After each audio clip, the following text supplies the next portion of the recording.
All right. Hey, everybody. Brandon Cole here with my new friend, Justin Gibony from the AND campaign. Really excited you would jump on and join us, man. I appreciate what you guys are doing. Appreciate what the AND campaign is doing. I know I've shared probably more than I should, even the amount of posts you guys have done. Many of them have your name attached to it. And so I'm thankful for that, man. You've just given a voice to a lot of people who didn't have one. And so I know it's not always easy to engage this space and to engage politics, something that for so long people said, don't talk about it, don't bring it up. And then in that vacuum, things like faith got hijacked and put in different categories than maybe you or I would put them in. And I think there's a generation which I'm excited about that really wants to see this conversation happen, see the things talked about, even if we don't all agree on all of it. I've said on multiple occasions that we can have the same purpose and different perspectives, and so I'm hoping that even today we would be people at the same purpose, and really that is for us, at least in this conversation, to engage our faith in the political season we're in and beyond. That this is not all about just one day voting for one person or a group of people. But this really is about how we engage it beyond this. That just like a marriage, it isn't just about the wedding day. And so I'm hoping that we can kind of model that for everybody. Hey, so why don't you just, man, if you could, just introduce yourself and say hello to everybody and kind of tell them how you ended up here, how the AND campaign came about, and then I'll mention a couple other things you guys are doing. Yeah, sure. Well, first of all, thanks for having me on. I appreciate the opportunity to have this conversation.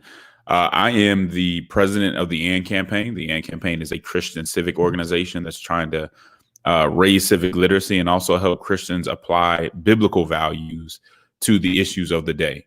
I'm an attorney by trade. I am also a political strategist, married, have 3 young sons, and really do think that I've been called to a ministry that deals with the intersection between faith and politics. We know that politics is sometimes something that's tough issue to broach when it comes to the church because it can be very divisive.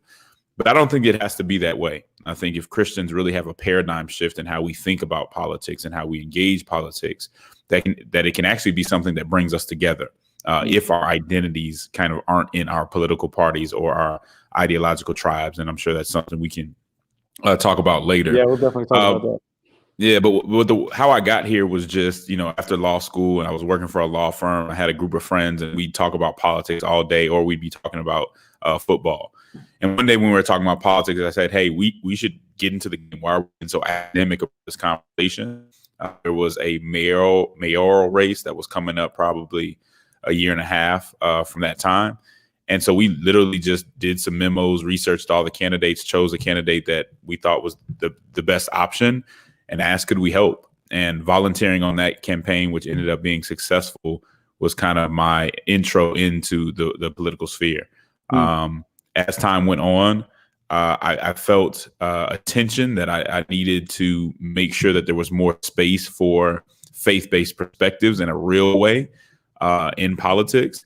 And so that's when I started my journey to create the AND campaign, really respond to what I saw as a false dichotomy in the public square, which is where, folks who cared about justice would go to the left, and then going to the left, they would kind of surrender some of their Christian convictions. Folks who cared about morality issues, traditional morality issues, would go to the right. And in doing so, I believe that they would kind of surrender some of the compassion that they needed to have as Christians. And I thought that was wrong, because when I look in the Bible, I see compassion and conviction. I see an emphasis on justice and an emphasis on moral order. So the idea that those things would be mutually exclusive or how in conflicts as they appear in our political landscape just didn't sit well with me. Man, you just touched on so many things.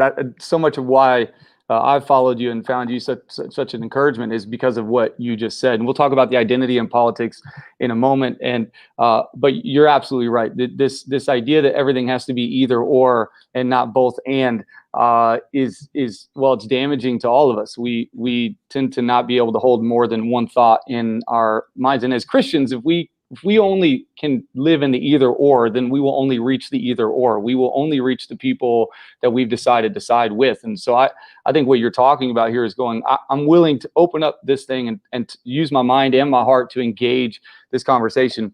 I want to talk about why we're in that place.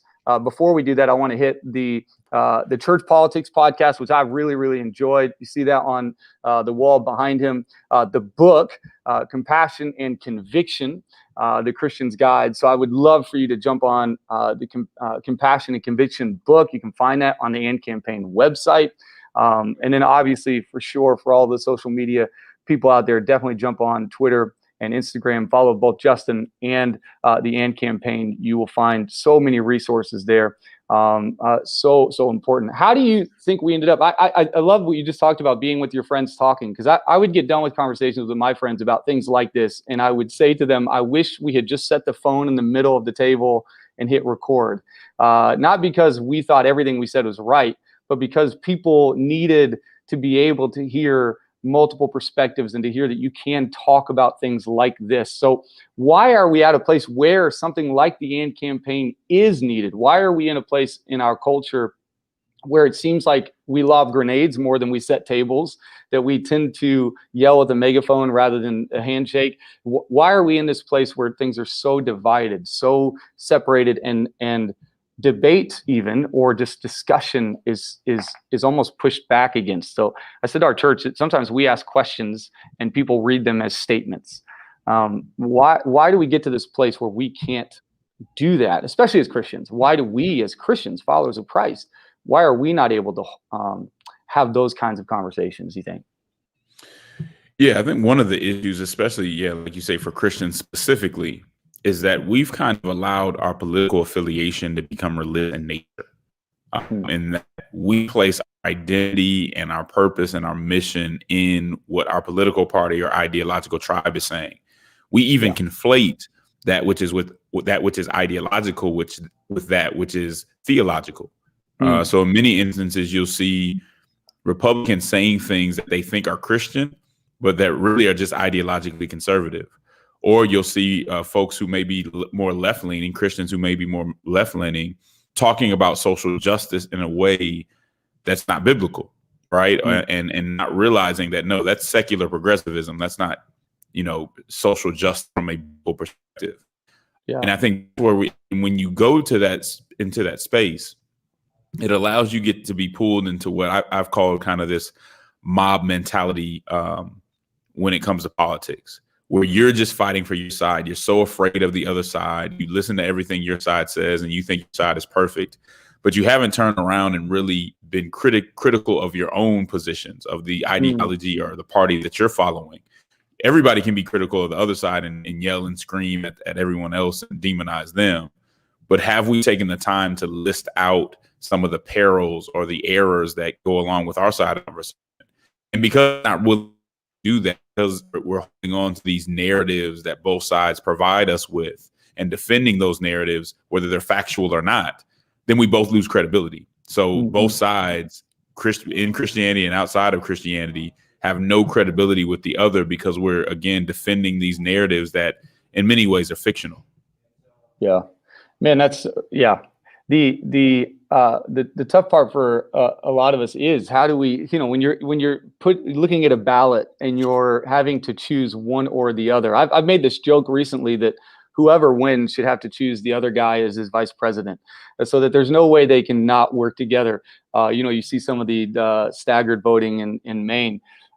I wonder for us as Christians, and maybe this is where we can get into the identity part of this, because I think for so many of us, I heard this phrase the other day, and I've used it a lot, this standpoint epistemology, this idea that everything we interpret from our own story. So our story gets put on top of the world in which we live, and everything is seen through that.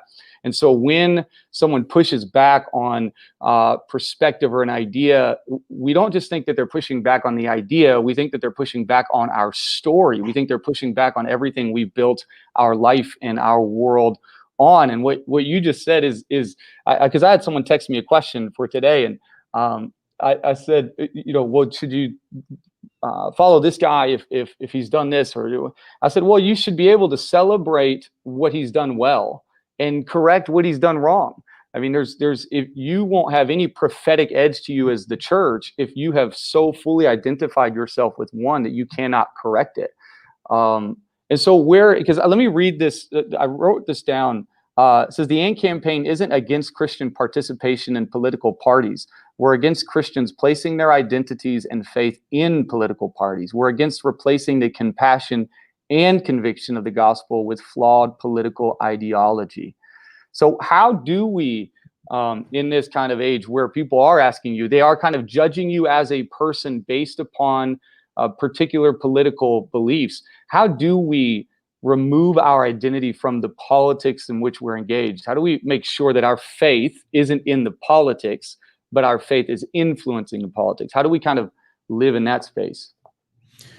Yeah, again, I think we have to do a deep examination of our side of the conversation. So if you are right-leaning, then you need to do a deep examination historically and presently of where conservatism or rugged individualism falls short of the gospel. And many people just haven't taken the time to do that. They feel that it's better than progressivism, right? And so that's where the questions end. But politics and policy are so much more complicated than that. So much more nuanced than that. To say I'm just going to go with one side was something that I always say, and you've probably seen it, is that to be conservative or progressive on every single issue at all times is just intellectually lazy. It's not really thinking through issues. It's just taking what you're given. But it's also unfaithful. Again, if you are conservative, when the moment calls for change, when the moment calls for changing unjust systems or institutions, then you're helping with injustice, right? You're not necessarily on the side of justice. But again, if you're progressive, when the moment calls for moral order, it calls for the regeneration of convictions and values that we need, then you're part of the problem of rejecting the truth, right? You're rejecting the truth in the way that society is instead of standing up against it. And so we have to do a thorough examination of where our side falls off. And when we do that, we can then engage conversation with someone on the other side, because now we're willing to say, but here's what you get right. Now we can find some common ground. I'm not here to defend progressivism or Democrats at all. I will be, when I enter into a conversation with a Republican, I'm willing to say, hey, here are some of the things you guys get right. And here's what we need to do better. But then I can also, bring a challenge. And at that point, you've diffused the conversation to some extent, because I'm not now coming in trying to make sure that my tribe is seen as faultless. No, I'm trying to have a real conversation and get to the truth. But too often we kind of go into those conversations with a posture of self-defense instead of a spirit of self-examination. And this examination, a biblical lens, not your own, whatever lens you want to come up with, but that examination through a biblical lens that helps people understand that. And I think reading our book, Compassion and Conviction, gives you the tools and the language to do that examination of your side. And I think people come out in a lot better after they've read that. Man, that's fantastic. I wonder if for anyone listening, one of the things I think we avoid with even self-examination, I think when we hear that word, it's like, going to the doctor or going to the dentist, they're going to find something. You might be 98% healthy, but you got some things. And I think like you just said, with rugged individualism, we don't always want to admit that, or with where we stand. And I understand to some degree why we are that way. But I wonder if for us it is where we're finding our identity that is causing us to not be honest about our viewpoints. I don't trust a leader that never says where he messed up. I can't. I don't want a mentor that won't show me where he's made mistakes. In fact, what the science is that your brain grows more through getting something wrong than getting something right. But only if you're willing to actually get into that. I told a friend of mine, I said, I think if I just heard more people say at the end of their social media posts or whatever, if they just said something like, I think, or I don't know, but hey, I'm processing this. These kind of statements that say, hey, I'm not trying to come in and be the end all be all. But I think right now where I'm at is this. And I think that's the evolution of people, is that in this process, even as a Christian, we understand our faith more and more and more as we grow in it. And for many of us, we don't allow ourselves that evolution. We don't allow ourselves this growth in Christ. Yeah, and one of the reasons is, when it comes to politics, this is heresy, right? To self-examine the mob, to ask questions, and to think critically. You see what happens on social media. You question your side, and the mob comes down on you. The other side is so bad. How could you question us when they're so bad? You must not really care about the issues, or you must be one of them. It's all a device to make sure that you never really question what's going on, because the other side is always too bad. It's always too serious of a moment to really dig into what we're doing, and maybe if we have some faults. And that's really why we stay away from it, because we buy into that mentality that we just have to break away from it, and the courage to ask those questions and to go about it differently. How do you handle that? How do you handle it when someone comes at you on social media? I think we've got so many, 24-hour experts and not enough long-term students when it comes to things like this. They see something, they post something, and so how do you handle it when you post something and someone, messages you or comments, or granted, some of it you just got to go, all right, I'm done. I'm not going to handle that. You leave it. But how do you engage that when someone comes at you a little bit harsh or difficult, has an edge to it? How do you kind of turn those kinds of conversations in a climate like this? Yeah, I think one of the things, if there's something that I can affirm in what they're saying, then I'll affirm something in what they're saying. I've made comments on social media that were wrong before, and if I was wrong, then I have to admit that I'm wrong. But generally, I also don't think that social media is the place for like real kind of debates. It's just not the place to have build a relationship and really understand one another. So a lot of times I don't really even get into it a lot. I get a lot of emails that will go back and forth on sure, but usually because usually these are about defending your person, defending your leader. Justin, you said something about the Democrat that I like. Justin, you said something about the president, and how could you? And I'm like, dude, stop feeling like you have to defend these people all the time, right? That's one of the ways that we lose credibility with people on the other side. Some of this stuff is not defensible. Some of the stuff you don't have, it's a dead giveaway that your identity is in your party or your ideological tribe. Because me critiquing that person, even if I'm wrong, why has it offended, insulted you personally? Right? If you have some separation with your identity from that person or from that party, you can say, well, yeah, I disagree with you, but you can tell in the reaction, like, it's like, no, you offended me.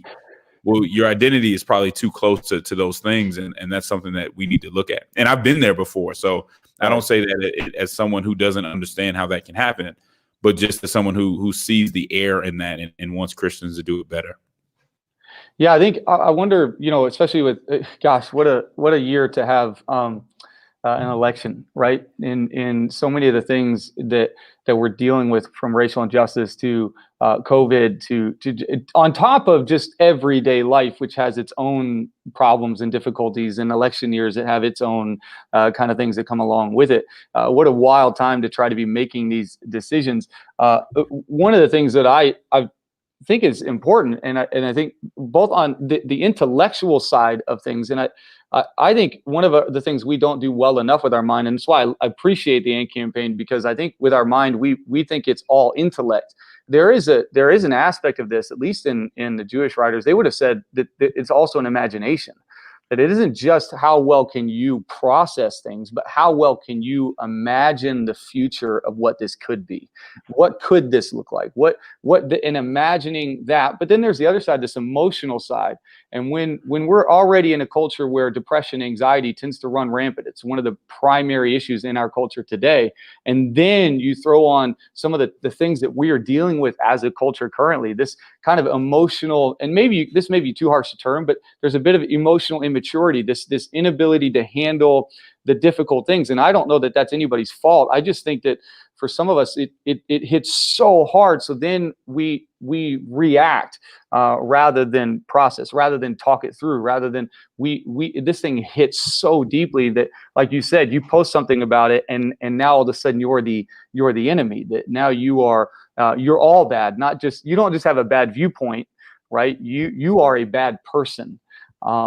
And I think that's to sit here and to say, well, the Democrats got it all right or all wrong, or like you said, the Republicans all right or all wrong, is intellectually lazy. It's unfaithful. And in so many ways, it does lose our witness, because we have been given something to look at. We have been given. Now, do I think there's some gray in the Bible? Sure. I think God gives us not always exactly what to think, but how to think, to really how to approach difficult conversations.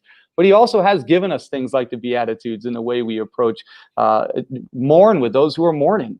It doesn't ask you whether you agree with them. It asks you, are they mourning? Then go get next to them, put your arm around them, and be with them, because I will fortify you. I'll comfort you. So those kind of like, we don't always handle these kind of things, not because we don't always intellectually process it well, but maybe, just maybe, because we are emotionally drained. We're not, and in a year like this, maybe even more so than normal. And we're just not even giving it the time it deserves, and giving our heart to people the way they deserve it.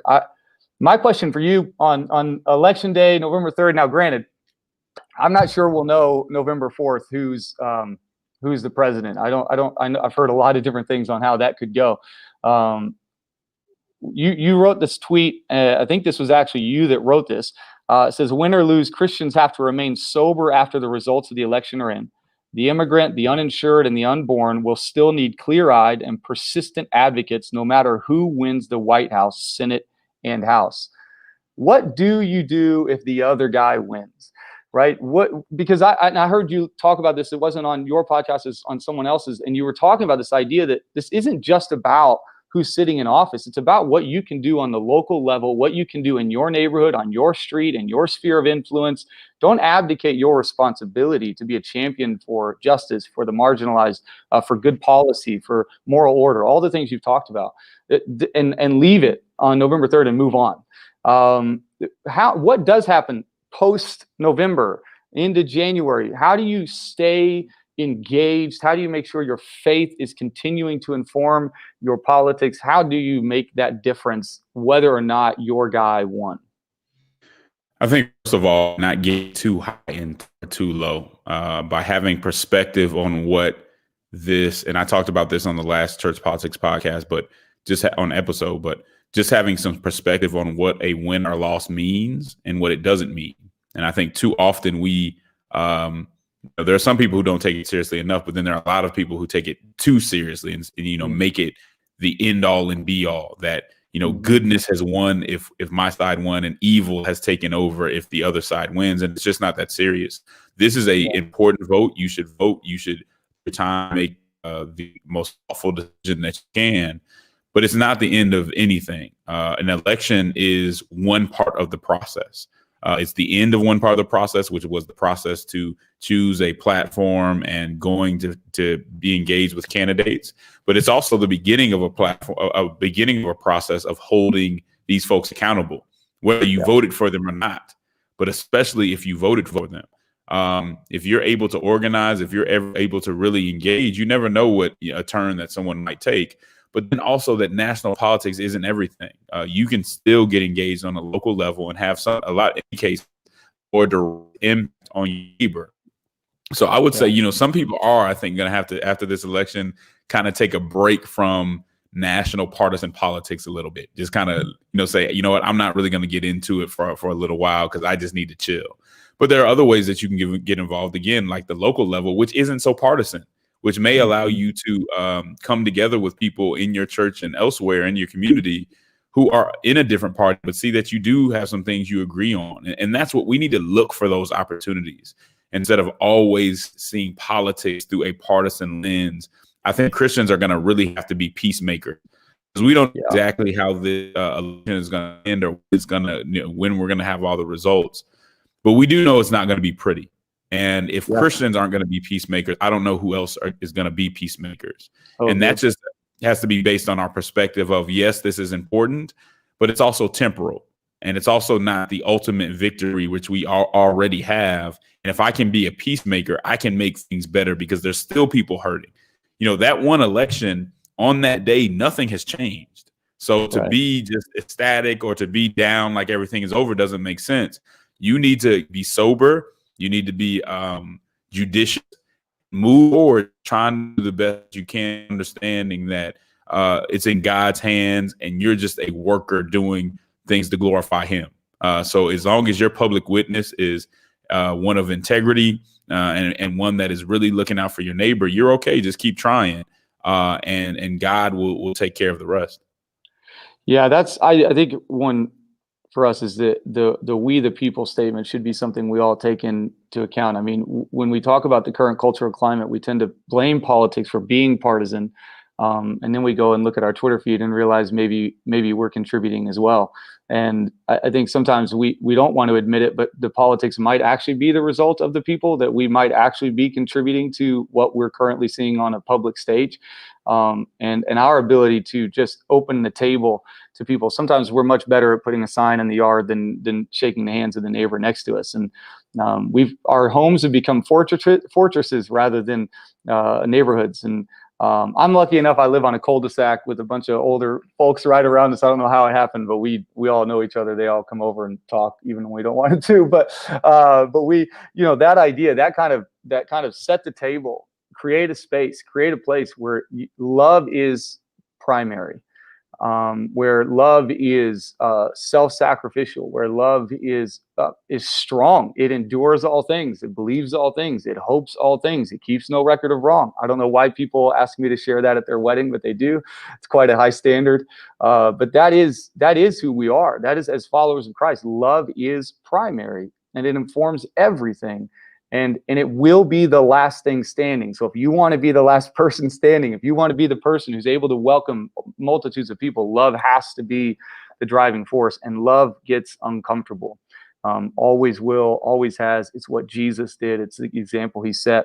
I want to, you wrote an article in Christianity Today. It's primarily about racial justice, but I think it feeds into this. And I want to end on this and then give you an opportunity to kind of speak a bit more about the book. I'd love to kind of expand on that just a bit. And then we'll make sure we'll put in the YouTube link and on Facebook where you can get all this stuff. But you wrote this. You said, if we want to show society that justice isn't just about an exchange of power or tearing down important institutions, then we must demonstrate it on the ground and provide a hopeful vision. So when you come into this and we're talking about justice, we're talking about some of the things that have become obviously primary in even the election and what we're talking about here. What does that hopeful vision look like for you as you look ahead? Because for me, as much as it can be a bit toxic at the moment to talk politics and get into those. Although I enjoy being in debates. People used to say I could make a good lawyer because I argued a lot, and then I realized it takes more than that to be able to be a lawyer, which I think you can attest to. And so I don't mind that conversation. I don't mind the arguing. Some other people do, but when you look at the future, I tend to see, there's the toxic thing, but then there is the Justins and the AND campaigns of the world and the Braver Angels and these others that are saying, hey, this is not how it's going to work in the future. And it can't. This won't win. This won't get us anywhere. One side winning doesn't necessarily mean we win. And so what is your hopeful vision of the future? And you can go into justice, you go into racism, you talk about some of that, or you can keep it in politics, or, well, it's all going to kind of mingle together. But what is, as you look at this and as you look ahead, what is that hopeful vision that you carry as a Christ follower, both in the political sphere and in all the spheres that might affect? Well, to me, it's about being fully persuaded that God can heal this. And I believe that Christians can come together and put partisanship aside. It doesn't mean they have to leave their parties, but that we can put partisanship aside and join hand in hand and work on something like criminal justice and racial justice to show the world. And I think it would give us credibility to show the world that we can get this right, that we do care about justice.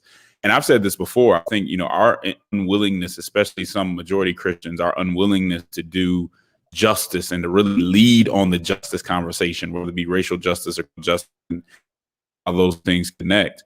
I think it weakens our ability to evangelize, because I think it hurts our credibility if people don't see you loving your brothers and sisters in that way, especially given the history of this country. So I think that Christians can own that history, can grow from that history, and grow together by advocating for one another and saying, no, we do see some distorted versions of justice out in the streets. We do see some. We can be honest about that. But what is our response going to be? Is our response to run away from justice altogether because now it's too messy and some people do it wrong? Or is our response to say, you know what, those folks may not be doing it perfectly, but we'll show you what justice really looks like, biblical justice as applied to the social context. That's the response we should give. And because there are Christians, a critical mass of Christians in the Democratic Party, the Republican Party, and all that, if we were to do that, that could give a lot of healing to the land. And like I said, I'm persuaded that God can do it, and I'm going to fight as much as I can to make it happen. I love that. The God can heal this. I love that. I think it's fantastic. And justice is in the Bible, at least, is restorative, not retributive. So we're not trying to pay someone back for whatever. We're trying to bring everybody to the place where we see each other the way God sees us, that we are equal standing and solid ground, that we love one another well. That's what Jesus did for all of us. And I really appreciate this. I'd love for you to chat real quickly, and then we'll jump off. And again, I know it's a busy season. We've got a lot of things to talk about. We could go into so many different things, and I just appreciate you taking the time today. Give us a little bit more of a glimpse into the book, and then we'll make sure we post all the links and send that out on the book and what people will get from reading that. Yeah, as we traveled around the country talking to people about the intersection between faith and politics, folks were just asking, they love the framework, but they're asking, what do you have that can help us teach our, pastors that were asking what can help us teach our congregations to understand this gospel-centered framework. Faith leaders were saying, man, we need something kind of to hold on to, because this is great, but how can we carry it with us? And so we wrote the book for that purpose. We wanted it to be very much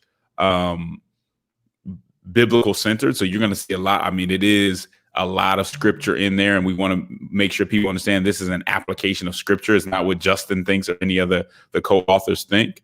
And then we want it to be accessible. It's one of those things where it works on different levels. If somebody doesn't know a lot about politics and you're like, man, I don't know where to start, this will help you out. I mean, it goes from why should we engage to the separation between church and state? What exactly does that mean? All the way to how should we interact with parties? So it works for somebody on that basic level, but also someone who's been in politics for a while and just saying, man, am I doing this the right way? Is there a better way to do this? It would be helpful for them as well. So each chapter has questions and exercises that come along with it. So it's very Bible study friendly, purposefully. And we think that you'll just gain a better understanding of how to engage as a Christian, but it doesn't say what to believe on every single thing. It's a framework. And we think within a Bible-centered framework, Christians can disagree. You and I may not agree on the marginal tax rate, but when it comes to the sanctity of life, when it comes to how we treat the poor, there should be a lot of common ground, and we should be pretty close on what we believe in that regard. So that's what we were trying to do with it. We really do think it's a guide that will equip Christians to be more faithful in the political space. Man, so good. I think we'll grab several copies, have them ready up at the church, and then we'll make sure we'll put the link in. And Justin, I really do appreciate this. I've really enjoyed the conversation, and I appreciate what you guys are doing, praying that it just continues to grow and grow and grow, and more and more people are able to engage in what it looks like to live with compassion and conviction. And that's what Jesus was able to do. He was able to do both, and that's why we love him so much, both to speak truth and give grace. And so this is so important, man, what you're doing. And so we're with you. We support you, and hoping it all goes well out there in Atlanta. Even as a Chicago Bear fan, we're with you. We're supporting you. So thank you so much again for doing this today. Thanks for having me. I appreciate it.